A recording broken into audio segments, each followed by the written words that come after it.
اعوذ باللہ من الشیطان الرجیم۔ سورہ الانعام کا 18واں اور 19واں رکوع آج ہم ڈسکس کریں گے۔ جو چھوٹے رکوع تھے پچھلی دفعہ پھر ہم نے وہ ڈسکس کیا نہیں تھا، تو وہیں سے شروع کرتے ہیں۔ اعوذ باللہ من الشیطان الرجیم۔ بسم اللہ۔ ان اللہ فالق الحب والنوى یخرج الحی من المیت ومخرج المیت من الحی ذالکم اللہ فانا تؤفکون۔ بے شک اللہ ہی ہے پھاڑنے والا دانے اور گٹھلی کو، نکالتا ہے زندہ کو مردہ سے اور نکالنے والا ہے مردہ کو زندہ سے۔ یہ اللہ ہے، بس تم کدھر بہکے جاتے ہو۔ فالق الاصباح وجعل اللیل سکنا والشمس والقمر حسبانا ذلک تقدیر العزیز العلیم۔ وہ نکالنے والا ہے صبح کو رات کی تاریکی سے، اور بنایا ہے اس نے رات کو آرام کے لیے اور سورج اور چاند کو حساب کے لیے بنایا۔ یہ اندازہ ہے مقرر کیا ہوا سب سے زبردست سب کچھ جاننے والے کا۔ وَهُوَ الَّذِي جَعَلَ لَكُمُ النُّجُومَ لِتَهْتَدُوا بِهَا فِي ظُلُمَاتِ الْبَرِّ وَالْبَحْرِ قَدْ فَصَّلْنَا الْآيَاتِ لِقَوْمٍ يَعْلَمُونَ۔ اور وہی ہے جس نے بنایا تمہارے لیے ستاروں کو تاکہ تم سیدھی راہ معلوم کر سکو ان سے خشکی اور سمندر کے اندھیروں میں۔ بے شک ہم نے کھول کر بیان کر دیے ہیں دلائل ان لوگوں کے لیے جو علم رکھتے ہیں۔ وَهُوَ الَّذِي أَنشَأَكُم مِّن نَّفْسٍ وَاحِدَةٍ فَمُسْتَقَرٌّ وَمُسْتَوْدَعٌ قَدْ فَصَّلْنَا الْآيَاتِ لِقَوْمٍ يَفْقَهُونَ۔ اور وہی ہے جس نے پیدا کیا تم کو ایک جان سے، پھر تمہارے لیے ایک ٹھہرنے کی جگہ ہے اور ایک امانت رکھے جانے کی۔ بے شک ہم نے تفصیل سے بیان کر دی ہیں دلیلیں ان لوگوں کے لیے جو حقیقت کو سمجھتے ہیں۔ وَهُوَ الَّذِي أَنزَلَ مِنَ السَّمَاءِ مَاءً فَأَخْرَجْنَا بِهِ نَبَاتَ كُلِّ شَيْءٍ فَأَخْرَجْنَا مِنْهُ خِضْرًا نُخْرِجُ مِنْهُ حَبًّا مُتَرَاكِبًا وَمِنَ النَّخْلِ مِنْ طَلْعِهَا قِنْوَانٌ دَانِيَةٌ وَجَنَّاتٍ مِنْ أَعْنَابٍ وَالزَّيْتُونَ وَالرُّمَّانَ مُتَشَابِهًا وَغَيْرَ مُتَشَابِهٍ انظُرْ إِلَى ثَمَرِهِ إِذْ أَثْمَرَ وَيَنْعِهِ إِنَّ فِي ذَلِكُمْ لَآيَاتٍ لِقَوْمٍ يُؤْمِنُونَ۔ وہی ہے جس نے اتارا بادل سے پانی اور ہم نے نکالی اس کے ذریعے اگنے والی ہر چیز، پھر ہم نے نکال لی اس سے ہری ہری بالیں۔ نکالتے ہیں اس خوشے سے دانے جس پر ایک دوسرے چڑھے ہوتے ہیں، اور نکالتے ہیں کھجور سے یعنی اس کے گابھے سے گچھے نیچے جھکے ہوئے، اور ہم نے باغات پیدا کیے انگور کے اور زیتون کے اور انار کے، بعض ایک جیسے اور بعض الگ الگ۔ دیکھو ہر درخت کے پھل کی طرف جب وہ پھلدار ہو، اور دیکھو اس کے پکنے کو، بے شک ان میں نشانیاں ہیں اس قوم کے لیے جو ایماندار ہے۔ وَجَعَلُوا لِلَّهِ شُرَكَاءَ الْجِنَّ وَخَرَقُوا لَهُ بَنِينَ وَبَنَاتٍ بِغَيْرِ عِلْمٍ۔ اور بنایا انہوں نے اللہ کا شریک جنات کو، حالانکہ اللہ نے جو پیدا کیا ہے انہیں، اور گھڑ لیے ہیں انہوں نے اس کے لیے بیٹے اور بیٹیاں محض جہالت سے۔ سبحانہ و تعالی عما یصفون، پاک ہے وہ اور برتر ہے اس سے جو وہ بیان کرتے ہیں۔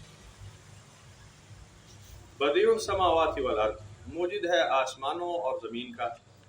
انا یکون لہ ولد ولم تکن لہ صاحبہ خلق کل شیء وہو بکل شیء علیم۔ کیوں کر ہو سکتا ہے اس کا لڑکا، حالانکہ اس کی تو کوئی بیوی ہی نہیں، اور پیدا فرمایا اس نے ہر چیز کو، اور وہ ہر چیز کو اچھی طرح جاننے والا ہے۔ ذالکم اللہ ربکم لا الہ الا ہو خالق کل شیء فاعبدوہ وہو علی کل شیء وکیل۔ یہ اللہ ہے جو تمہارا پروردگار ہے، نہیں کوئی خدا سوائے اس کے، پیدا کرنے والا ہر چیز کا، اور اس کی عبادت کرو، وہ ہر چیز پر نگہبان ہے۔ لا تدرکہ الابصار وہو یدرک الابصار وہو اللطیف الخبیر۔ اسے کوئی آنکھ گھیر نہیں سکتی اور وہ سب نظروں کو گھیرے ہوئے ہے، وہ بڑا باریک بین، پوری طرح باخبر ہے۔ قد جاءکم بصائر من ربکم فمن ابصر فلنفسہ ومن عمی فعلیہا وما انا علیکم بحفیظ۔ بے شک آئیں تمہارے پاس آنکھیں کھول دینے والی دلیلیں اپنے رب کی طرف سے، تو جنہوں نے دیکھا اس نے اپنا فائدہ کیا، اور جو اندھا بنا رہا تو اس نے اپنا ہی نقصان اٹھایا، اور میں تم پر نگہبان نہیں ہوں۔ وَكَذَلِكَ نُصَرِّفُ الْآيَاتِ وَلِيَقُولُوا دَرَسْتَ وَلِنُبَيِّنَهُ لِقَوْمٍ يَعْلَمُونَ۔ اور اسی طرح ہم طرح طرح سے بیان کرتے ہیں دلیلوں کو توحید کی، تاکہ بول اٹھیں گے لوگ کہ آپ نے خوب پڑھ کر سنایا ہے، اور تاکہ ہم واضح کر دیں اس قوم کے لیے جو علم رکھتی ہے، اتبع ما اوحی الیک من ربک لا الہ الا ہو وأعرض عن المشرکین۔ تو اے نبی صلی اللہ علیہ وآلہ وسلم، پیروی کیجیے اس وحی کی جو ہم آپ کی طرف نازل کرتے ہیں، نہیں کوئی معبود بجز اللہ کے، اور منہ پھیر لو مشرکوں کی طرف سے۔ وَلَوْ شَاءَ اللَّهُ مَا أَشْرَكُوا وَمَا جَعَلْنَاكَ عَلَيْهِمْ حَفِيظًا، اور اگر اللہ چاہتا تو یہ مشرک ہی نہ بنتے، یہ شرک نہ کرتے، اور اے نبی صلی اللہ علیہ وسلم، ہم نے آپ کو ان پر نگہبان نہیں بنایا، وَمَا أَنْتَ عَلَيْهِمْ بِوَكِيلٍ، اور آپ نہیں ہیں ان کے ذمہ دار۔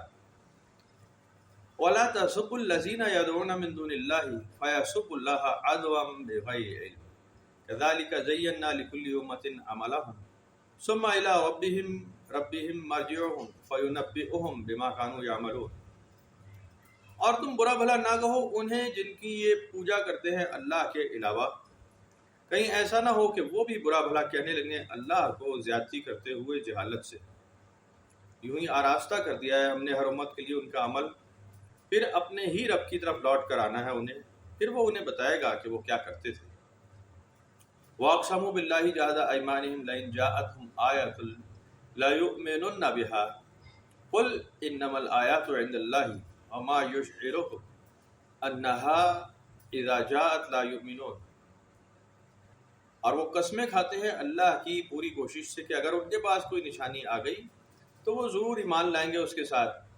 آپ فرمائیے نشانیاں تو اللہ ہی کے پاس ہیں، اور تمہیں کیا خبر کہ جب نشانی آ جائے گی تب بھی یہ لوگ ایمان نہیں لائیں گے۔ وَنُقَلِّبُ أَفْئِدَتَهُمْ وَأَبْصَارَهُمْ كَمَا لَمْ يُؤْمِنُوا بِهِ أَوَّلَ مَرَّةٍ وَنَذَرُهُمْ فِي طُغْيَانِهِمْ يَعْمَهُونَ۔ اور ہم پھیر دیں گے ان کے دلوں کو اور ان کی آنکھوں کو جس طرح وہ نہیں مان لائے تھے اس کے ساتھ پہلی مرتبہ بھی، اور ہم چھوڑ دیں گے انہیں کہ وہ سرکشی میں بھٹکتے رہے۔ بہت ہی ضروری سبق ہے، اس میں بہت ساری چیزیں جو ہم دوبارہ سے تھوڑا سا دیکھ لیتے ہیں اس کو۔ اللہ تعالیٰ نے اپنی قدرت، اپنی نشانیاں گنوائی ہیں لوگوں کو کہ ہم کس طرح سے گٹھلی سے پھل کے نکالنے والے اور پودے کا اگانے والے ہیں، نکالنے والے زندہ کو مردہ سے، یعنی اسی طرح جو مختلف مثالیں بنی ہوئی ہیں۔ مجھے جو اس کا زیادہ ترجمہ پسند ہے وہ یہ ہے کہ وہ بہت سارے نیکوکاروں سے برے پیدا کر دیتا ہے ان کی اولادیں، اور بہت سارے برے لوگوں کی اولاد بہت اچھی پیدا ہو جاتی ہے، یعنی پھل ان کا بہت اچھا۔ حالانکہ آپ نے سن رکھی ہوگی پہلے بات، عیسائیت میں اس کو ذرا دوسرے طریقے سے، وہ بھی بالکل ٹھیک بات ہے، بالکل ٹھیک بات ہے۔ حضرت عیسیٰ علیہ السلام کا فرمان ہے کہ "Thou shall be known by its fruit"، کہ یہ پہچانے جائیں گے اپنے پھل سے۔ پھل سے پہچانا جائے گا کہ پیچھے بیج کیا تھا، درخت کیا تھا، درخت کی پہچان ہوگی اس کے پھل سے۔ تو وہ بات بھی بالکل ٹھیک ہے، لیکن اللہ تعالیٰ کے لیے یہ بات مخصوص نہیں ہے کہ وہ کیا کرے گا کیسے۔ آگے اس کا ہم تھوڑا سا اور ڈیٹیل بھی لیں گے۔ ذالکم اللہ فانا تؤفکون، یہ اللہ ہے تو تم کدھر بہ کے جاتے ہو، وہ کچھ بھی کر سکتا ہے۔ بڑے بڑے نافرمانوں میں بڑے بڑے نیکوکار، بڑے بڑے دیندار، بڑے بڑے ایماندار اس نے پیدا کیے، اور بڑے بڑے نیکوکاروں اور دینداروں میں، ایمانداروں میں بڑے بڑے نافرمان پیدا ہوئے، بڑے بڑے مجرم پیدا ہوئے۔ تو کوئی کسی کا نگران نگہبان نہیں ہے، نہ ہی کوئی انہیریٹنس ہے۔ اب جیسے نوح علیہ السلام کا ذکر آپ کو قرآن شریف میں مل جاتا ہے کہ نوح علیہ السلام کا ایک بیٹا نافرمان تھا، ان کی بیوی نافرمان تھی۔ حالانکہ ایک فیملی ہے، کچھ بچے ان کے فرما بردار نکلے، کچھ نافرمان نکلے، بیوی نافرمان نکل آئی، فرعون کی بیوی فرما بردار نکل آئی ہے جی۔ تو یہ کوئی انوکھی بات نہیں ہے، یہ تو اپنے عمل کے اوپر بات ہے، اور یہ قرآن شریف میں اسی لیے ہے کہ ہم اس کو انہیریٹ نہیں کرتے ہدایت کو۔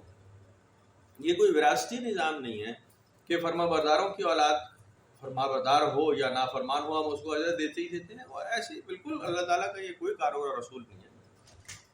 اور ابراہیم علیہ السلام کو بھی اللہ تعالیٰ نے سپارے میں پہلے میں یہی ارشاد فرمایا کہ اگر تمہاری اولاد میں بھی کوئی نافرمان پیدا ہوگا تو وہ تو جہنم میں ہی جائے گا۔ فرما برداروں میں میں نبوت بھی رکھوں گا، ان کو انعام بھی ملے گا، ہدایت بھی ہوگی، سب کچھ ہوگا، لیکن فرما برداروں میں کوئی تخصیص نہیں ہے کہ اس کا کوئی نسب پیچھے چیک کیا جائے، نسل چیک کی جائے اور اس کے باپ کا کردار چیک کیا جائے۔ اب ابراہیم علیہ السلام کے ساتھ اگر یہ فارمولہ لگائے تو ان کا باپ پیچھے آزر تھا، ایک نافرمان آدمی تھا جو کہ تحریک دے رہا تھا بت پرستی کو، تو براہ راست انوالو تھا نافرمانی۔ لیکن اسی کی اولاد میں ابراہیم علیہ السلام کو بھیج دیا اللہ تعالیٰ نے کہ ہم دیکھو مردہ سے کس طرح زندہ پیدا کرتے تھے، کس طرح سے اس سے تخلیق کرتے تھے۔ آگے ابراہیم علیہ السلام کی تواتر سے اولاد پیدا ہوئی، حضرت اسماعیل علیہ السلام ادھر سے آئے اور حضرت اسحاق علیہ السلام آئے، اور اسحاق علیہ السلام کی اولاد میں تواتر سے انبیاء علیہ السلام بھی ہے، اور انہی کی اولاد میں سے بنی اسرائیل آئی جنہوں نے اپنے ہی نبی کو موسیٰ علیہ السلام کو ذکر کر کے رکھ دی، نافرمانی کی حد کر کے رکھ دی۔ منو سلوہ نازل ہو گیا، 12 چشمے بنا دیے، لیکن نافرمانی وہیں کی وہیں کھڑی تھی، چور بازاری وہی تھی۔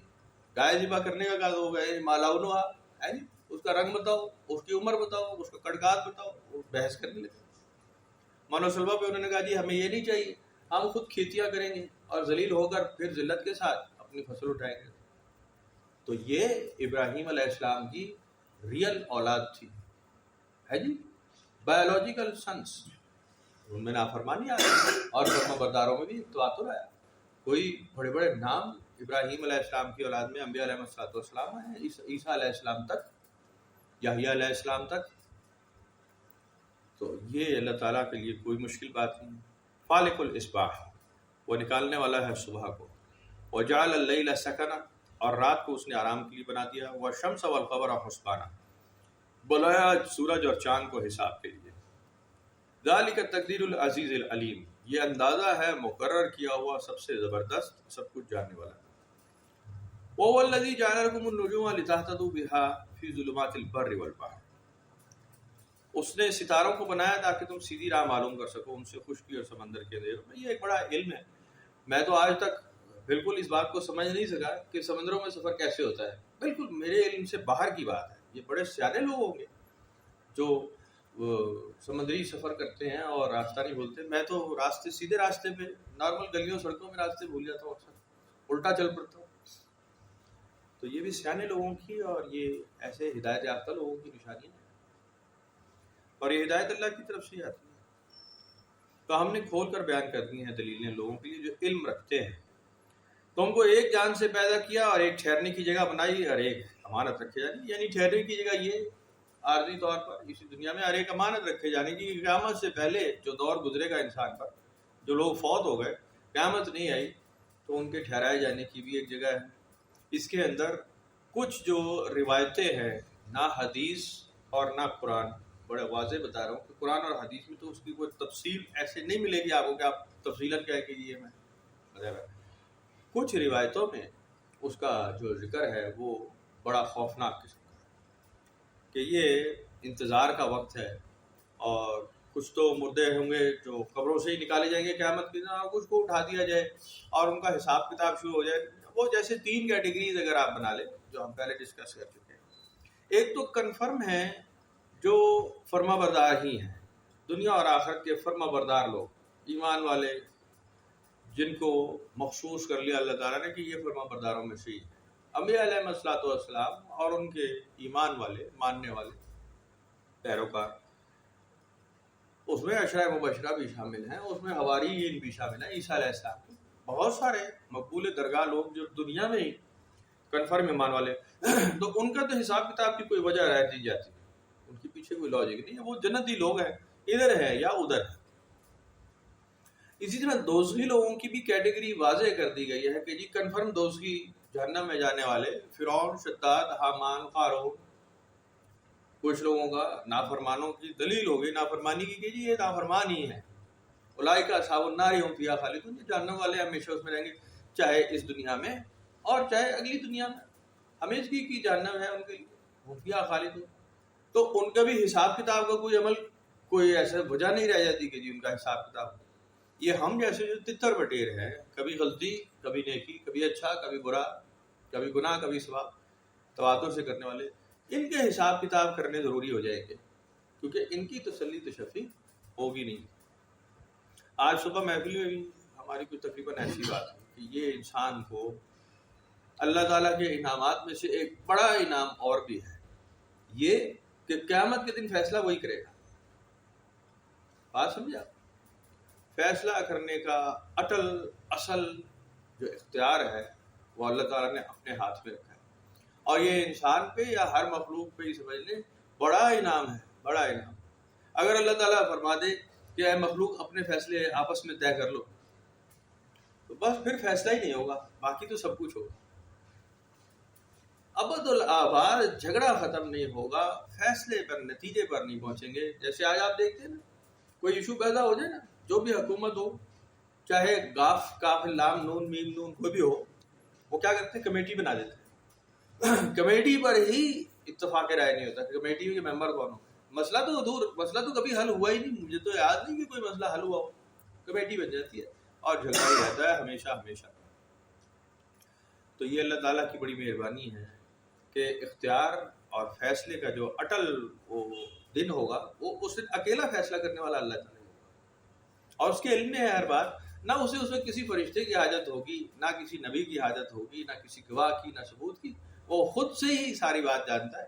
اور یہ بڑی مہربانی کی بات ہے کہ اس نے یہ کام، یہ طاقت اس کے پاس ہے. اور اللہ تعالیٰ طاقتور ہے. اگر انسان کے پاس طاقت ہوتی تو بربادی کے علاوہ کچھ نہ کرے. ابھی تو آپ یہ اندازہ لگائیں نا، میں آج صبح بھی ایسی کوئی بات کر رہا تھا کہ وہ ہمارے اسکولوں میں آپ نے دیکھا ہے، بڑے اسکولوں میں جو ایلیٹ اسکول ہے، اس میں جب استاد کوئی جائے نا ٹیچنگ کے لیے، آپ سی وی اپنا جمع کرائیں جن میں پڑھانا چاہتے ہوں، تو وہ آپ کو کہیں گے ڈیمو دے دیں، ڈیمو کلاس میں بھیج دیں گے آپ کو، اور وہ کہیں گے جی بچوں کو کچھ پڑھائیں گے. بچوں کو پڑھا کر آپ نکلیں گے اپنی پورا زور لگا کر، اور بعد میں اسکول کی انتظامیہ بچوں سے سوال کرے گی آپ کو ٹیچر کیسے لگے بیٹا، آپ کو ٹیچر کیسے لگے. وہ کہیں گے یہ جو سا ٹیچر ہے نا، یہ ہم کو اچھا نہیں لگا، یہ اچھا نہیں پڑھاتا یا اچھی نہیں پڑھاتی. تو بچہ شاگرد فیصلہ کر دے گا کہ استاد اچھا ہے یا نہیں، ایک ہی حلے میں، ایک ہی ملاقات میں. کمال کی بات ہے. تو یہ اختیار کا نتیجہ ہوتا ہے. جب آپ کسی نالائق نکمے نٹھلے کو اختیار دے دیں، وہ یہی کرے گا. اگر بندے کو اختیار دے دیا جائے کہ تم اپنا اللہ چن لو، تو کہیں گے یہ والا اللہ نہیں چاہیے، دوسرا والا لے کر آؤں گا، میں خود بناؤں گا. اور یہ کیا لوگوں نے، یہ کیا، خود ہی اختیار اپنے ہاتھ میں لے لیا اور ڈھیر لگا دیے. 36 کروڑ خدا بنا ڈالے. ابھی تو اور بنانا چاہتے ہیں جی آئے دن. اب تو موبائل خدا ہے، اب تو انٹرنیٹ مذہب ہے. تو نئے مذہب آ گئے نئے قسم کے اور بڑے کامیاب ہیں جی. علم و فن، ہدایت کا راستہ، نافرمانی، نیکی بدی، جو چاہیے انٹرنیٹ بتا دے گا آپ کو. تو یہ ایک بڑا خدا بنا ہوا ہے اور لوگوں نے خود سے بنایا. یہ جو سوال لوگ کرتے ہیں نا، ہو کریٹڈ گاڈ، اصل میں وہ یہ جواب سننا چاہتے ہیں کہ وی کریٹڈ گاڈ. یہ جواب دو. اگر آپ بولڈ ہیں، اگر آپ بہادر ہیں، تو جواب دیں کہ آئی کریٹڈ گاڈ. گاڈ، اللہ نے مجھے نہیں بنایا، میں نے اس کو بنایا. تو وہ یہ ایک طنز ہے، آپس کا جھگڑا ہے. انسان کے ہاتھ میں جب بھی بات آئے گی، کیونکہ بودا دماغ ہے، کمزور دماغ ہے، وہ کب اللہ کو جانے گا، وہ کب اس کی بڑائی تک پہنچ سکتا ہے. وہ تو پانی پینے کو نہیں سمجھ سکتا کہ میں نے اندر پانی پیا تو وہ پھیپھڑوں میں کیوں نہیں گھسا، وہ معدے میں کیوں چلا گیا. یہ تو بس سائنٹیفکلی آپ کہہ سکتے ہیں کہ یوں راستہ ہوتا ہے تو یوں کھل جاتا ہے، تو یوں والو لگا ہوا ہے. سائنس نے کچھ بتایا آپ کو، بودا کمزور سا ہو کیسے جاتا ہے اتنی اسپیڈ سے. آپ سانس لے رہے ہیں، پھیپھڑوں میں سانس جا رہی ہے، ساتھ ہی خوراک کھا رہے ہیں، وہ معدے میں جا رہی ہے. ایٹ دی اسپاٹ نہ آپ سانس لینا بند کرتے ہیں اور نہ کھانا بند کرتے ہیں. لیکن راستے الگ الگ ہیں. وہ ایک ہی نالی سے ایسے ایسے ایسے ایسے کتنی تیز وہ والو کھلتا اور بند ہوتا ہوگا. انسان اس بات کو سمجھ نہیں سکتا کہ یہ ہوتا کیسے، پروسیس کس طرح چل کیسے رہا ہے. پروسیس چل رہا ہے، یہ تو پتا چل گیا، دل دھڑک رہا ہے، والو ایک پمپ بنا ہوا ہے، وہ خون پھینک رہا ہے، نکال رہا ہے. سائنس نے آپ کو بتا دیا. لیکن کیوں ہو رہا ہے، اس کی بیٹ کی وجہ کیا ہے، اس میں کون سی مشین، کون سا سیل لگا ہوا ہے، کون سی بیٹری لگی ہوئی ہے، اور یہ بند کیوں ہو جاتا ہے اگر لگی ہوئی، کمزور کیوں ہو جاتا ہے، چلتا رہے. اس سوال کا کوئی جواب نہیں. خون پہلے آپ کا فریش خون، طاقتور خون گردش کرتا ہے جوانی میں، اور وہی خون پھر تھک ہو جاتا ہے یا تھن ہو جاتا ہے، یعنی آبسلیٹ ہو جاتا ہے، ایکسپائری آ جاتی ہے اس کی. یہ کیسے ہو جاتا ہے؟ خوب بہترین سکن، ٹائٹ سکن، کیوں جھریاں پڑ جاتی ہیں، کیوں ارذل عمر پہ آ جاتا ہے، کیوں کمر جھک جاتی ہے. ان سوالوں کے جواب آپ صرف تلاش کر سکتے ہیں ایور اینڈ ایور ملیں گے نہیں. لگی ہوئی ہیں قومیں کہ جی ہم ہمیشہ کی زندگی اختیار کر لیں, جوان رہیں ہمیشہ. انسان ایسا کرتا ہے. لیکن میں بات جو کرنا چاہ رہا تھا کہ اگر فیصلہ بندے کے ہاتھ میں ہو تو بس بربادی کے علاوہ کچھ نہیں ہے. طاقت, فیصلہ, اختیار. یہ نوح علیہ السلام سے ایک اور روایت بھی اسی طرح مروی ہے. یہ بھی بائبل سے ریلیٹڈ ہے, قرآن شریف سے نہیں ہے, اور بائبل میں بھی ایک کہانی کے طور پر ہے. تو اس کو آپ کی کہانی کے طور پہ, مثال کے طور پہ سمجھ لیں کہ نوح علیہ السلام کے دور تک گوشت خوری نہیں کی جاتی تھی, جانوروں کا شکار نہیں کیا جاتا تھا, اور یہ نہیں کھاتے تھے. جو نافرمان قومیں تھی اس وقت کے وہ فلسطینی تھے اور عرب جو یہ لوگ کہتے ہیں. تو نافرمان لوگ جو تھے وہ گوشت خور تھے, اس وقت بھی جانور کا شکار کر کے کھاتے تھے. تو نوح علیہ السلام کے بچوں نے ان سے پوچھا کہ جناب یہ کیوں کھاتے ہیں, یہ گوشت کیوں کھاتے ہیں؟ تو نوح علیہ السلام نے جواب دیا کہ انہیں لگتا ہے کہ جانور کا گوشت کھانے سے طاقت آتی ہے جسم میں. تو بچوں نے سوال کیا کہ جی طاقت کیوں حاصل کرنا چاہتے ہیں, طاقت کی کیا ضرورت ہے؟ انہوں نے کہا یہ جنگیں لڑتے ہیں, خون ریزی کرتے ہیں آپس میں, ان کو طاقت چاہیے اس لیے کہ تاکہ یہ جنگ لڑ سکے, خون ریز ہو جائے. یہ خون ریز قوم نافرمان ہے. تو امکان ہے کہ یہ بات ٹھیک ہو, لیکن سیکھ وہاں سے ایمانداروں کو بھی مل گئی کہ یار گوشت جو ہے اس میں ہوتی طاقت ہے. تو ایٹ دی اینڈ وہ کسی اگلی سٹیج پہ نوح علیہ السلام کی اولاد میں سے فرمائشیں کی گئی ہوں گی ڈھیر, بہت کہا گیا ہوگا اللہ تعالیٰ کو کہ جی ہم بھی گوشت کھانا چاہتے ہیں اور ہم بھی طاقتور ہونا چاہتے ہیں اور ہم جہاد کرنا چاہتے ہیں, تو آپ ہم پہ یہ چیزیں نازل کرتے ہیں تاکہ ہم گوشت بھی کھائیں اور تلوار اٹھائیں اور ہم نافرمانوں کی گردنیں کاٹیں, ورنہ نافرمان تو ہماری گردنیں کاٹ ہی رہے, آپ ہمیں بھی اجازت دیں. تو اللہ تعالیٰ نے کہا ٹھیک ہے, یس اچھا ہے, کر لیں. بالکل وہی بات جو ہمارے قبلہ والد ماجد حضرت آدم علیہ السلام نے کی کہ جی اچھے اور برے کی تمیز تو جب آ گئی نا, تو انہوں نے کہا ہو ربنا ظلمنا انفسنا, یہ بڑا ظلم کیا میں نے اپنی جان پہ, کیوں یہ تمیز حاصل کی, کیوں یہ لحاظ مانا کہ مجھے اچھا اور برا پتہ چل جائے, میں نے اپنی جان پہ بڑا ظلم کیا. یہ وہ بوجھ تھا جو مجھے نہیں اٹھانا چاہیے تھا, اور اگر مجھ پہ میری مغفرت نہ کی گئی اور مجھے معاف نہ کیا گیا تو میں صرف خسارہ ہی اٹھاؤں گا. ہم صرف خسارہ اٹھائیں گے اگر مہربانی نہ ہو, ورنہ اچھے برے کی سیکھ تو صرف تباہی کا ہی راستہ ہے. جب آپ کو پتہ چل جائے تو آپ اچھائی کے لیے وہ کر گزریں گے جو انتہائی برا ہوگا. سارے کام دیکھ لیں, سارے کام. میں آج بھی یہی بات کر رہا تھا کہ اب تو بات بڑی کھلتی جا رہی ہے نا, آئندہ 5 7 10 سال میں تو بہت ہی زیادہ واضح کھل جائے گی کہ بھلائی والے کام کوئی کام نہیں ہوتے, کوئی خاص کوئی بھلائی کا عنصر نہیں ہوتا اس میں, کوئی پیدا ہی نہیں ہو رہی بھلائی.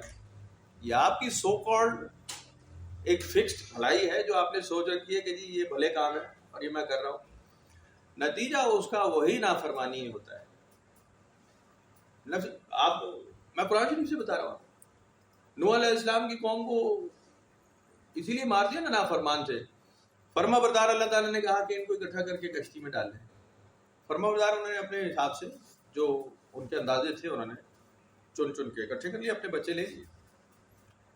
آگے انہی میں سے نافرمان پھر پیدا ہوئے, ڈھیر قاتل, چور, بدکار, فراڈیے, زمانے کے دھوکے باز پیدا ہوئے دوبارہ, کچھ بھی فرق نہیں پڑا, پھر نافرمان ہو گئی. فطری جبلت یہی ہے نافرمانی اور فرما برداری کے راستے سے. یہ بھی ایک بڑے دکھ کی بات ہے, یہ بھی بڑے پریشانی. تو فوائد للمصلین بھی قرآن شریف میں اسی لیے ہے کہ جو نمازی ہیں نا ان میں بھی بڑے بڑے فراڈی ہوں گے, ان کے لیے بھی جہنم ہے. سارے نمازیوں کے لیے نہیں, کچھ تو ٹھیک نماز پڑھنے والے ہیں نا, وہ تو ایمان والے ہیں, ٹھیک ہے, لیکن کئی مسلمان ایسے ہوں گے جو نمازی ہوں گے لیکن ان کے لیے جہنم کی بربادی ہوگی. فوائد للمصلین هم عن صلاتهم ساہون, نماز پڑھتے ہیں لیکن بھولے بیٹھے, انہیں پتہ نہیں ہے کیا چیز. چھوٹی چھوٹی اخلاقی برائیاں ڈھیر لگائیں گے اور وہ کرے چلے جائیں. تو برائی اور بھلائی ایسے گڈمڈ ہو گئی ہے اس وقت کہ اس کو الگ کرنا مشکل. پتہ ہی نہیں چلے گا بھلائی ہے برائی ہے, بھلا ہے کہ برا, اچھا ہے کہ برا, گناہ کے ثواب بہت بری طرح مکس ہوا ہے, بہت بری طرح, اور آگے بھی ہوتا ہے. تو اللہ تعالیٰ نے اس لیے فرمایا کہ دن اور رات ہم نے دونوں بنائے, تمہارا ان دونوں کے بغیر گزارا نہیں تھا. تم یہ چاہتے تھے, اور اگر ہم نہ بنا دیتے تو تم فرمائشیں کرتے اور اپلیکیشنز دیتے, بار بار دعائیں کرتے, ڈھیر لگا دیتے, ای میلز کرتے ہمیں, اور پھر ہمیں کرنا ہی پڑتا. اگر ہم صرف دن بنا دیتے تو تم کہتے رات کیوں نہیں ہے, اور اگر رات بنا دے تو آپ کہتے دن کیوں نہیں. تو ہم نے دونوں بنا دیے. اب تم اسپیچ لیس کر دیا ہم نے, ایک مخصوص وقت کے لیے. ابھی تم اس پہ بحث کرو گے, دن چھوٹا کیوں ہے رات بڑی کیوں ہے, دن بڑا کیوں ہے رات چھوٹی کیوں ہے, تم یہ سوال کر سکتے ہو. لیکن دن اور رات سے مراد کیا ہے؟ نیکی اور بدی. دن اور رات بھی بالکل سورج اور چاند والی دن اور رات, لیکن اگر اس کی تشبیہ لی جائے نیکی اور بدی سے تو انسان ایسے ہی ہے. یہ اللہ برائی کا راستہ ہی کیوں بنایا, برائی کا راستہ ہی کیوں بنایا؟ یہ نافرمان کرتے تھے نا, ابھی آج ہم پڑھیں گے. ویسے برائی کا راستہ آپ نے بنایا ہی, نہ بناتے تو ہم بھی فرما بردار ہی ہوتے, آپ ہمیں بھی ہدایت دے دیتے. آپ نے ہمیں ہدایت دی نہیں, ہم نافرمان ہو گئے, اس میں ہمارا کیا قصور ہے؟ اللہ تعالیٰ نے فرمایا کہ یہی امید تھی کہ تم یہی کہو, ہم جانتے تھے. تو بہرحال تفصیل سے بیان کر دیتے ہیں. آسمان سے پانی اتارنے والا اور اس کے ذریعے بالیں نکالنے والا, ہری ہری اور اس میں خوشے اور جن پر غلاف چڑھے ہوتے ہیں ایک دوسرے کے اوپر, اور کھجور سے گابے بھرے ہوئے گچھے نیچے لٹکے ہوئے. ہم نے انگور کے بغیر پیدا کیے زیتون اور انار, کچھ ذائقے میں ایک جیسے اور کچھ الگ الگ. ہر درخت کی طرف دیکھو جب وہ پھلدار ہو, اور اس کے پکنے کو دیکھو کہ اس میں نشانیاں ہیں اس کی قدرت کاملہ کی, اس قوم کے لیے جو ایمان رکھتی ہے.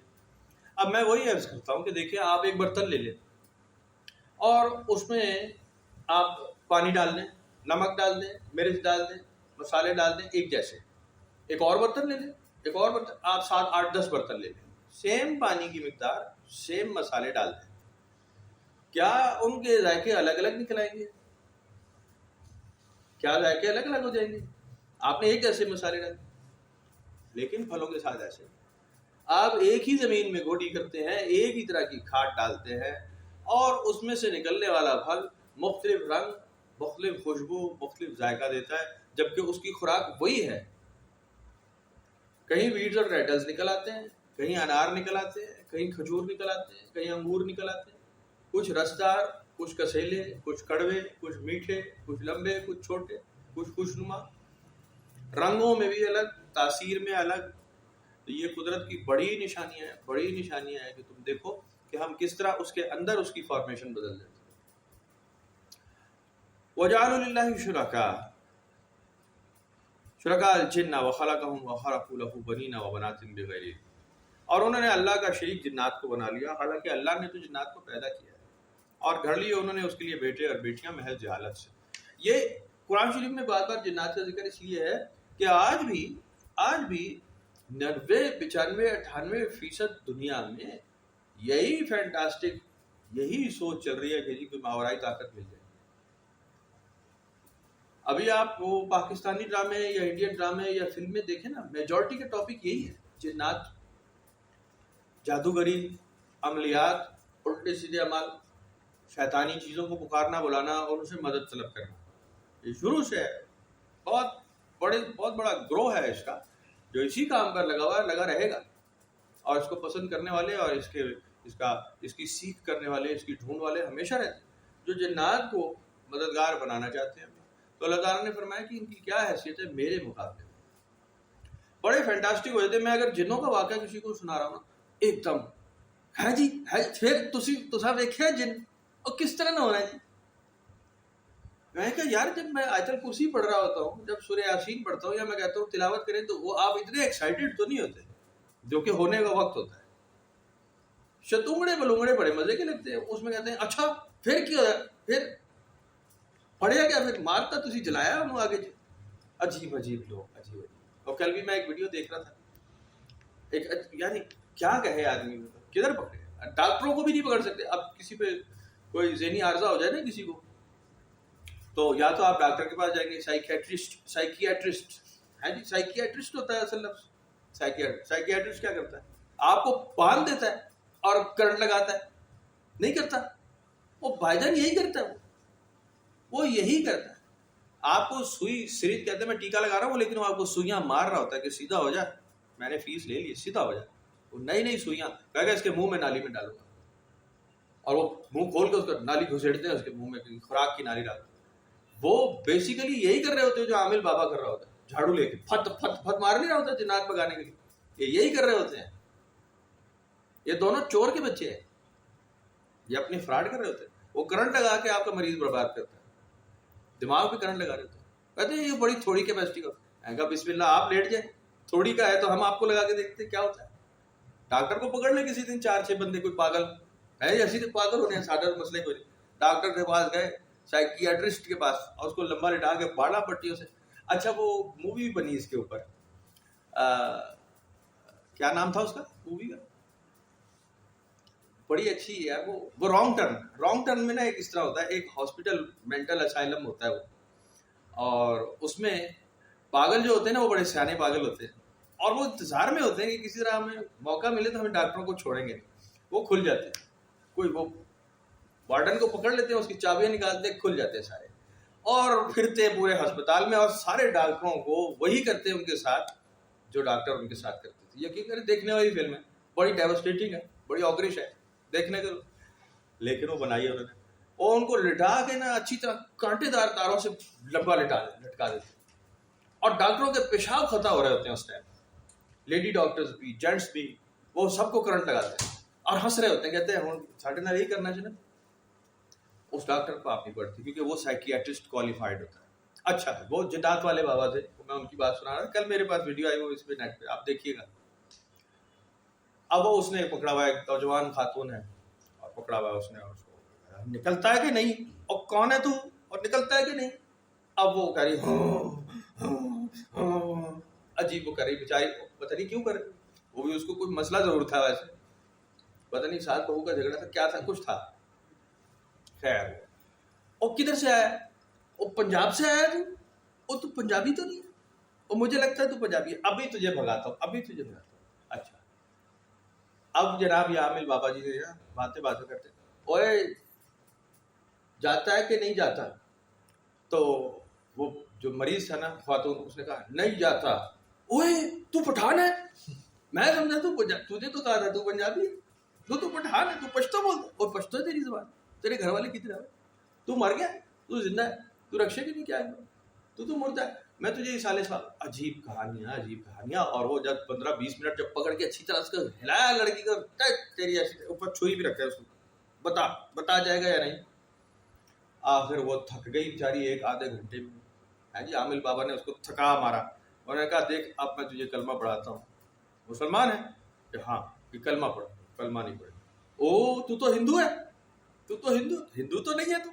عجیب ڈرامہ لگا ہوا ہے, اور ایک میلہ لگا ہوا ہے, بابا جی کی ویڈیو بن رہی ہے, بابا جی چھلانگیں مار رہے ہیں, میں جن کٹتا, اور بیچاری ٹون ہو کے آخر نے چھوڑا کہ اب میں چھوڑتا. وہ پھر انہوں نے کہا جن بھاگ گیا, دیکھو اب یہ نہیں کام رہی, دیکھو بھگا دیا, یہ انشاءاللہ شفا پا. پیالہ بھر کے لال مرچ کا پلا دیا اس کو. یہ دیکھو جن ہے تو پی گیا نا, انسان تو نہیں پی سکتا مرچوں والا پیالہ. میں نے کہا عورتیں کیا کیا پی جاتی تمہیں کیا پتا ہے. پیالہ بھر کے وہ جو پیتی ہے نا, وہ اس کا وہ گول گپوں کا پانی, وہ آپ نہیں پی سکتے, وہ جنات بھی نہیں پی سکتے, لیکن خواتین پی جاتی. بہرحال یہ یعنی اتنی پسندیدہ حرکت ہے, اتنی پسندیدہ, عوام میں اتنی پاپولر, نکلنا ہی نہیں چاہتے, اتنا مزہ آتا ہے دیکھ. نئی نئی ویڈیوز آئیں گی, جنات نے پکڑ لیا, جنات او ہوگا بھائی, پکڑ لیا ہوگا, مار دیا, پناہ مانگے. پناہ شیطانی مخلوق ہے, اور شیطانی مخلوق شر پر آمادہ ہے, انسان کے خلاف ہے. ان کا جو وٹکا ہے نا شیطان, وہ بھی جن ہے, اور وہ آپ کے خلاف ہے. انہ لکم عدو مبین, تمہارا دشمن ہے, تمہارا بھلا نہیں چاہتا, اور اگر بھلا بھی چاہتا ہے تو آپ کیوں اس سے بھلا لینا چاہتے ہیں. میں نے آپ کو حضور پاک صلی اللہ علیہ وسلم کی متعدد احادیث کا حوالہ دیا ہے کہ آپ تو جنات کا انسانوں کی مدد نہیں لیتے تھے, بالکل مدد نہیں لیتے تھے.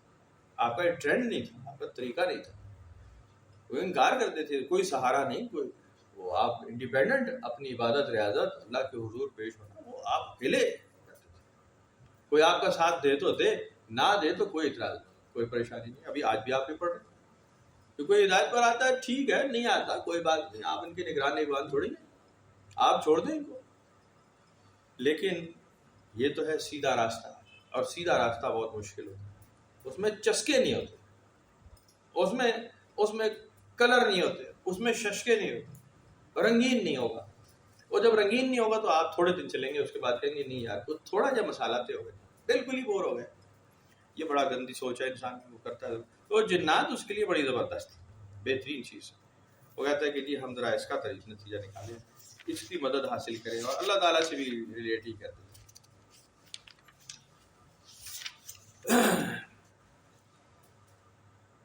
اور اللہ تعالیٰ کے بیٹے اور بیٹیاں بناتے. یہ بھی کوئی بڑے تواتر کے ساتھ ہوتا رہا ایسا. We are the sons of God. آج بھی وہ عیسائی ہیں نا, وہی کہتے ہیں I am the son of God. All people, all Christians are the sons of God. We are the children of God and Jesus Christ was the son of God. ہمارے یہاں بھی بالکل ایسی انہیریٹنس لینا چاہتے ہیں ہم. اصل میں انہیریٹنس مسلمانوں میں وہ اللہ کا بیٹا تو نہیں بن سکے, لیکن رسول اللہ کا بیٹا بننے میں بڑا فخر ہے.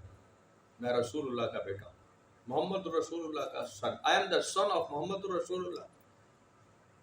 بہت فخر کی بات سمجھتے ہیں کہ اس سے ہم کامیاب ہو جائیں گے. تو اللہ کرے ہو جائے.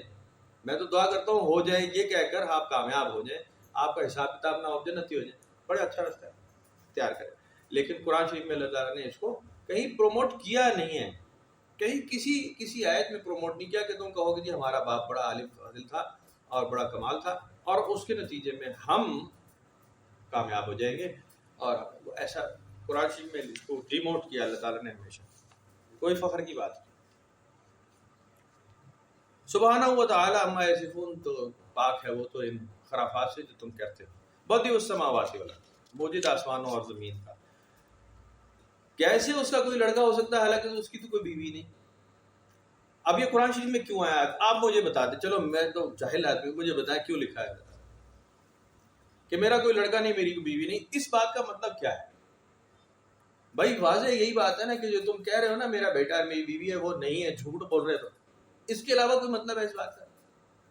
اور اگر کہا جائے ما کان محمد نبا احد من رجالکم, تم میں سے کسی مرد کے باپ نہیں محمد رسول اللہ, اس کا کیا مطلب ہے؟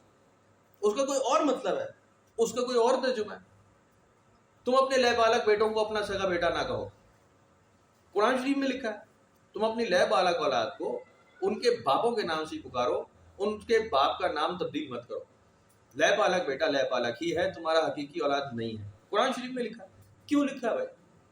اس لیے کہ یہ دلیل واضح ہو جائے کہ محمد رسول اللہ صلی اللہ علیہ وسلم کا کوئی لڑکا کوئی بیٹا نہیں ہے. کیا اور کوئی مطلب ہے؟ کوئی اور مطلب ہے یا نکال لینا چاہیے. بسم اللہ نکال لیں. مجھے ایسا لگتا ہے کہ قرآن میں اگر اللہ نے لکھا کہ میری نہ بیوی ہے نہ بیٹا, اس کا مطلب ہے کہ وہ یہ چاہتا ہے کہ آپ یہ مان لیں کہ تم جھوٹ بول رہے ہو, یہ فراڈ ہے تمہارا کہ جی تسی میرے پتر بڑے ہو سارے. I am the son of God. کمال ہے. عزیر علیہ السلام کے لیے کہا, موسیٰ علیہ السلام کو کہا, داؤد علیہ السلام کو کہا, ان کی قوم ہے یہ اللہ کا بیٹا ہے. تواتر سے یہ لوگ کہتے رہے ہیں اسی لیے کہ یہ چاہتے تھے کہ ہم ان کے وارث بن جائیں, کسی طرح لیگل انہیریٹنس ہمیں مل جائے. لیگل انہیریٹنس تو بلال حبشی کا تو پھر معاملہ ہی ختم ہو گیا بیچارے کا, ہے جی, نعوذ باللہ. لیگل انہیریٹنس انہیں عربوں کی کیسے ملتی, کیسے ملے گی؟ سلمان فارسی کو کیسے ملے گی؟ ختم ہو گئی نا, وہ تو اسکرین آؤٹ کر دیا آپ نے. وہ تو عرب ہی نہیں ہے. غیر عرب تو مسلمان ہی نہ ہو, پھر آپ ہندوستانوں کو کیوں مسلمان کرتے رہے؟ پاکستوڑے ہے جی, جب ہندوستوڑا ہو سکتا ہے پاکستوڑا بھی ہو سکتا ہے, تو یہ کیوں آپ مسلمان ہوتے رہے؟ آپ کو کہے کہ جی ہم ہو ہی نہیں سکتے, ہم ہو ہی نہیں سکتے. اور اگر ہو رہے ہیں اور آپ کو نیکی اور بدی کی سمجھ میں آ گئی ہے اور آپ اچھے اور برے کہلا سکتے ہیں, اس کا مطلب ہے کہ یہ تو کسی کی وراثت نہیں ہے. کوئی چائنیز بھی مسلمان ہو سکتا ہے, کوئی امریکن بھی مسلمان ہو سکتا ہے, اور وہ پورے کا پورا مسلمان ہو سکتا ہے. جتنا ایک عرب مسلمان ہو سکتا ہے اتنا ہی ایک امریکن بھی مسلمان ہو سکتا ہے, ایک ہندوستانی بھی مسلمان ہو سکتا ہے, ایک برٹش بھی ہو سکتا ہے. اور جتنا نافرمان ایک یہودی عیسائی ہے اتنا ہی ایک نافرمان ایک عرب بھی نافرمان ہو سکتا ہے. تو اس کے کرتوتوں کے اوپر بات ہے کہ وہ کیا کرے گا. اس کے نسل نسب کو تو کوئی نہیں پوچھے گا. تو بہرحال اس نے پیدا فرمایا ہر چیز کو, وہ ہر چیز کو اچھی طرح جاننے والا ہے. اللہ تمہارا پروردگار ہے, کوئی خدا نہیں اس کے سوا, ہر چیز کا پیدا کرنے والا, بس اس کی عبادت کرو, وہ ہر چیز پر نگہبان ہے. لا تدرکہ الابصار, کوئی نظر اس کا احاطہ نہیں کر سکتی کہ چشم بینا ہو اور دیکھ لے کہ جی میں نے خدائی کو دیکھ لیا اور اللہ کو پہچان گیا. اتنی اوقات کسی ہاتھ میں نہیں ہے. وہ یدرک الابصار, ہاں اس نے تمام آنکھوں کا احاطہ کر رکھا ہے.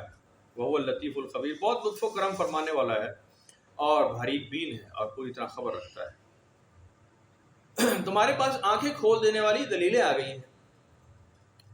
فمن ابصر فلنفسی, جس نے آنکھیں کھول لی تو اس نے اپنا بھلا کیا. ومن عمیا, اور جو اندھائی بنا رہا, فعلیہا، پھر یہ وبال اسی کی جان پر ہے، بالا بلا نفسی ہے وہ بھی اسی طرح، ومن اساء فعلیہا وما کان علیکم بحفیظ، اور میں محمد صلی اللہ علیہ وسلم تمہیں بتا رہا ہوں کہ میں تمہارا نگران نگہبان نہیں ہوں. ایمان لاتے ہو ٹھیک ہے، نہیں لاتے ہو ٹھیک ہے، میرا دونوں سے کوئی لینا دینا، دونوں سے. وَكَذَلِكَ نُصَرِّفُ الْآيَاتِ لِيَقُولُوا دَرَسْتَ وَلِنُبَيِّنَهُ لِقَوْمٍ يَعْلَمُونَ. اور اسی طرح ہم آیتیں کھول کھول کر بیان کرتے ہیں توحید کی دلیلیں، تاکہ لوگ بول اٹھیں کہ اے نبی صلی اللہ علیہ وسلم آپ نے خوب پڑھ کر سنا دیا، کچھ ڈھکا چھپا نہیں، واضح ہو گئی بات، دلیل کوئی نہ رہ جائے، اتمام حجت ہو جائے پورا، کوئی بات چھپی نہیں رہ گئی. تو یہ واضح اس قوم کے لیے ہے جو علم رکھنے والی قوم ہے. پیروی کیجیے اس وحی کی جو آپ کی طرف ہم نازل کرتے ہیں، کوئی معبود نہیں بجز اس کے، اور منہ پھیر لو مشرکوں سے. وَلَوْ شَاءَ اللَّهُ مَا أَشْرَكُوا.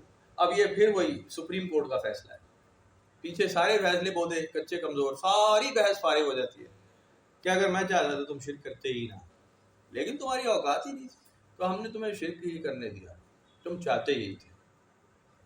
جو ڈیزائرز ہوں گی آپ کی وہ ویسے ہی، اور ڈیزائرز رکھی بھی ہم نہیں. فَعَلَمَا فُجُورَهَا وَتَقْوَاهَا، ہم دونوں چیزیں رکھ دی. اب تمہارا جھکاؤ جس طرف ہو گیا تو ہم نے تمہیں وہ راستہ آسان کر دیا. میں آج ایک سوال ذہن میں تھا، آپ نے قرآن شریف میں شاید کوئی آیت ایسی پڑھی ہو تو آپ میری رہنمائی کریں. قرآن شریف میں کیا کبھی کوئی ایسی آیت پڑھی آپ نے کہ کسی قوم نے کہا ہو یا اللہ ہم نافرمان ہونا چاہتے ہیں، اور اللہ کہتے ہیں نہیں چپ کر کے بیٹھ جا ادھر، تمہیں نافرمان لتر مارو گا تمہیں؟ کیا کوئی ایسی آیت ہے؟ کسی قوم نے کہا نافرمان ہونا تو آپ نے یہ دیکھا ہوگا کہ وہ نافرمانی میں آگے بڑھتے گئے، ان کو اللہ تعالیٰ نے نافرمان ہونے دیا. ایسا ہی ہے یا روک لیا؟ نہ نہیں کرنے دوں گا، نہ غلط راستہ ہے، واپس چلو. اسی قوم میں نافرمانوں میں ہی ایک آدھ فرما بردار پیدا ہوا، اس نے کہا یا اللہ مہربانی کر، یہ بڑی نافرمانی ہو رہی ہے، مہربانی کر. کہا ہم نبی بھیجتے تھے، فرشتے بھیجتے تھے، نبی اور فرشتے آ گئے. یہ مین ٹو مین مسئلہ جب پیدا ہوا، جب لوگوں نے فرمائش کی تو کسی نے کہا ہدایت دے دو، ہدایت کے لیے آ گئے. لیکن کسی نے اگر کہا نافرمانی دو، اللہ تعالیٰ نے کہا نافرمان ہو جاؤ، نو بگ ڈیل، ہو جائے. وَمَنْ دَعَا عَلَيْهِمْ بِوَكِيلٍ، نبی صلی اللہ علیہ وسلم آپ ان کے اوپر نگران نگوانی ہے. اگلی آیت بہت ضروری ہے، اور بھائی وہی ہم نے نہیں ماننی انشاءاللہ کبھی، لیکن پڑھ لینی چاہیے. وَلَا تَسُبُّوا الَّذِينَ يَدْعُونَ مِن دُونِ اللَّهِ فَيَسُبُّوا اللَّهَ عَدْوًا بِغَيْرِ عِلْمٍ. مت کسی کے معبود کو برا کہو، ورنہ جواب میں وہ تمہارے معبود کو برا کہے گا، کیونکہ وہ جاہل ہے. آپ کسی کے جھوٹے خدا کو یا سچے کو جیسے بھی، وہ جیسا ان کا مسئلہ ہے وہ جانے، آپ انہیں برا مت کہیں، ورنہ جواباً وہ تمہارے اللہ کو برا کہیں گے کیونکہ وہ جہالت کریں گے. نبی پاک صلی اللہ علیہ وسلم نے بھی اس سے ریلیٹڈ بہت خوبصورت ایک سوال کیا صحابہ کرام سے کہ کیا تم نے ایسا آدمی دیکھا ہے جو اپنے ماں باپ کو گالی دیتا ہے؟ صحابہ کرام نے کہا جی ایسے بھی لوگ ہوتے ہیں جو ماں باپ کو گالی دے، ایسے بھی؟ آپ نے فرمایا ہاں ایسے ہوتے ہیں. جب تم کسی کے ماں باپ کو گالی دو گے تو جواباً وہ تمہارے ماں باپ کو گالی دے گا، اور یہ ایسا ہی ہے جیسے تم نے خود ہی اپنی ماں اور اپنے باپ کو گالی دی. تم نے وہ موقع ماحول پیدا کیا کہ وہ تمہارے ماں باپ کو گالی دے، وہ برا کہے. تو بالکل ایسا ہی ہے کہ تم نے خود ہی کیا، تو تم وہ موقع اور ماحول پیدا ہی نہ کرو. قرآن شریف میں بھی اسی کا ذکر ہے کہ تم کسی کے جھوٹے معبود کو یا کسی کے معبود کو اگر کہو گے، جواباً وہ تمہارے معبود کو بلیم کرے گا، برا بھلا کہے گا، تو تم وہ ماحول نہ آنے دو. اور اگر ایسا ہوا تو پھر فارمولہ وہی حضور پاک پاتا ہے کہ پھر تم نے ہی گالی دی اللہ کو، پھر تم نے ہی برا کہا، تم نے ہی وہ ماحول پیدا کیا ہے، یہی ہوگا. کذالک زینا لکل امۃ عملہا، یوں ہی آراستہ کر دیا ہم نے ہر امت کے لیے ان کا عمل.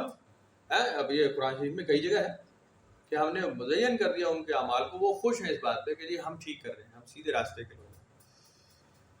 ثم الی ربہم مرجعہم، اب یہ پہنچ کر جب جائیں گے لوٹ کر اللہ تعالیٰ کی طرف، فینبئہم، تو پھر وہ انہیں خبر دے گا، بما کانوا یعملون، کہ وہ کرتے کیا تھے. واقسموا باللہ جہد ایمانہم لئن جاءتہم آیۃ لیؤمنن بہا قل انما الآیات عند اللہ وما یشعرکم. اور وہ کہتے ہیں کہ جی قسمیں کھا کر کہ جی ہمارے پاس کوئی نشانی آتی نا، قسمیں اسی مان لے آنا سی. آپ وہ فرشتہ نازل کرتے ہیں, ہم پہ کتاب نازل کرتے, دیکھ کے کتنے فرما بردار ہم ہو جاتے ہیں. تو اللہ تعالیٰ نے فرمایا کہ نشانیاں تو اللہ ہی کے پاس ہیں, اور میں اچھی طرح جانتا ہوں کہ نشانی جب تمہارے پاس آتی ہے تم کیا کرتے ہو. جتنے موضوعات کا قرآن شریف میں ذکر ہے, جتنے موضوعات کا, جتنی کتابوں کا انبیاء علیہ السلام کا ذکر ہے, ہم نے ان کو موضوع عطا کی. موسیٰ علیہ السلام کو ڈھیر موضوع عطا کی, بہت موضوع کا ذکر ہے. عیسیٰ علیہ السلام کو بہت کھلے موضوع, مردہ کو زندہ کر دیا, کوڑی کو ٹھیک کر دیا, اندھے کو آنکھیں دے دی, سب کھلے موضوع. رزلٹ کیا آیا؟ نافرمان ہی رہی قوم.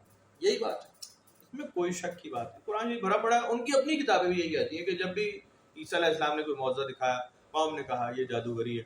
موسیٰ علیہ السلام نے کوئی معجزہ دکھایا, قوم نے کہا جادوگری ہے. رزلٹ یہی آتا ہے. تو اللہ تعالیٰ نے فرمایا اب ہم کوئی معجزہ دکھانے والے نہیں ہیں اپنے اس نبی سے. اب یہ بڑی اعتراض والی بات ہے, آپ بدک جائیں گے سننے والے سارے فوراً. لیکن قرآن شریف کی بات ہے, وہ ایسے ہی بار بار لکھا ہوا کہ تم مانتے تو ہو نہیں, اس لیے اب ہم کوئی معجزہ نازل کرنے کے پروگرام میں نہیں ہیں. تو ہم نے ماننا ہے مان لو, نہیں ماننا تو ہم فیصلہ تمہارا کر دیں گے.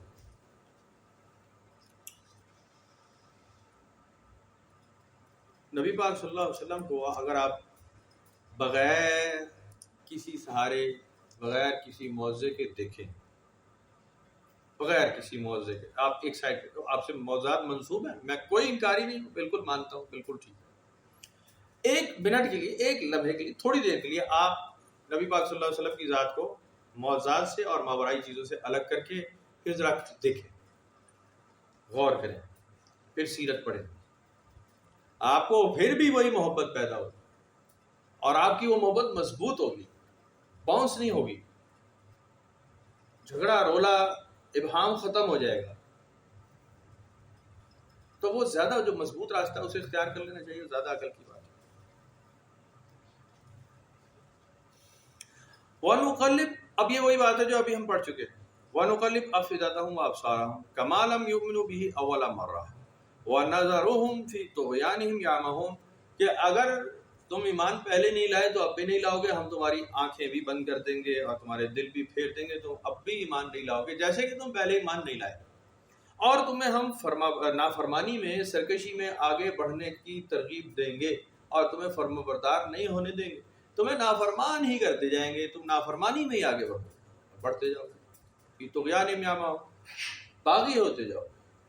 یہ اللہ تعالیٰ کی جو عذاب کی قسمیں ہیں قرآن شریف میں, پتھروں کا عذاب لکھا ہوا ہے, آگ کا عذاب لکھا ہوا ہے, پانی کا عذاب لکھا ہوا ہے, اور سب سے خوفناک عذاب یہ لکھا کہ ہم فرمانبرداری کا راستہ تم پہ بند کر دیں گے, نافرمانی کا راستہ تم پہ کھول دیں گے, اور تمہاری ڈھیل رسی کی ڈھیل ہوتی جائے گی, نافرمان ہوتے جاؤ اور تمہیں پتہ ہی نہیں چلے گا. تو یہ سب سے خوفناک عذاب کی قسم ہے جس سے پناہ مانگنی چاہیے کہ یہ تو بہت ہی خوفناک ہے کہ اللہ تعالیٰ ہدایت کا راستہ ہی روک لے. ہدایت کا راستہ, ہدایت کی بات سنیں لیکن عقل نہ آئے, اس پہ ذہن نہ مانے, بڑی خوفناک بات ہوگی. تو ہمارے 7 سپارے مکمل ہو گئے, انشاءاللہ ہم 8واں سپارہ شروع کریں گے. ٹھیک ہے جناب.